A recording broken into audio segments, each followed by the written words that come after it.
Allah, Allah, you are my all, you are my love. The example of Muhammadur Rasulullah sallallahu alayhi wasallam. Did he ever hold anyone's past against them? Never did. Never did. Too many examples to list on here. Wahshi. Wahshi is the man who assassinated the uncle of the Prophet ﷺ. The death of the uncle, the murder of the uncle, the mutilation of the body of the uncle of the Prophet ﷺ is one of the moments in his life where the Sahaba say, it was one of the few times where we saw the Prophet ﷺ in such profound pain. Like he was crying. He was so deeply hurt that when they came back into Medina, the Battle of Uhud, many Muslims had died on that day. And he could hear different family members crying when they were receiving the news of the death of their family member. The Prophet ﷺ started to cry as they were walking into Medina, and he started to say, today there is somebody crying for everyone who's died, but there's nobody crying for my uncle, because my uncle's own family was the one who did this to him.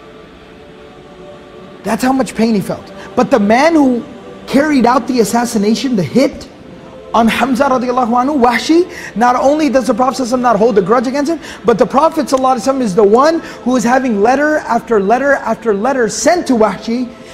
Tell Wahshi to become Muslim. Tell Wahshi to change his life. Tell Wahshi that he should accept Islam. Tell Wahshi that Allah will forgive him. That's how merciful the Prophet ﷺ was. That's how willing he was to overlook people's past. Hind, the woman who hired Wahshi to assassinate Hamza radiallahu anhu.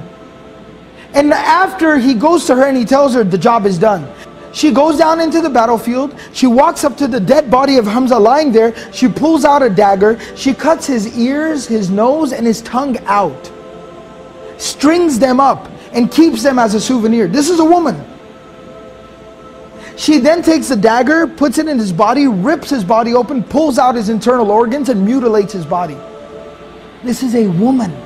She takes his clothes and rips his clothes off and completely exposes his body. A woman who did this. That's how much he hated the Prophet ﷺ. And that's how horrible, what a horrible act she had done to the Prophet ﷺ and his uncle. But on the day of Fatih Makkah, the Prophet ﷺ doesn't do anything to her. And when she comes to the Prophet ﷺ to accept Islam, ahlan wa sahlan, marhaban bikum.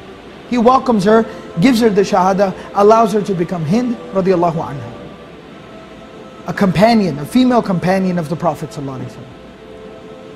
And the stories go on and on of the killing of dozens of Muslims on the day of Uhud. All of these people, they were embraced with open arms. And they were made to be close to the Prophet ﷺ, and he accepted them as they were. And that's not all, those are people that did something against him, even people who were just bad people in society. The Prophet ﷺ embraced him with open arms.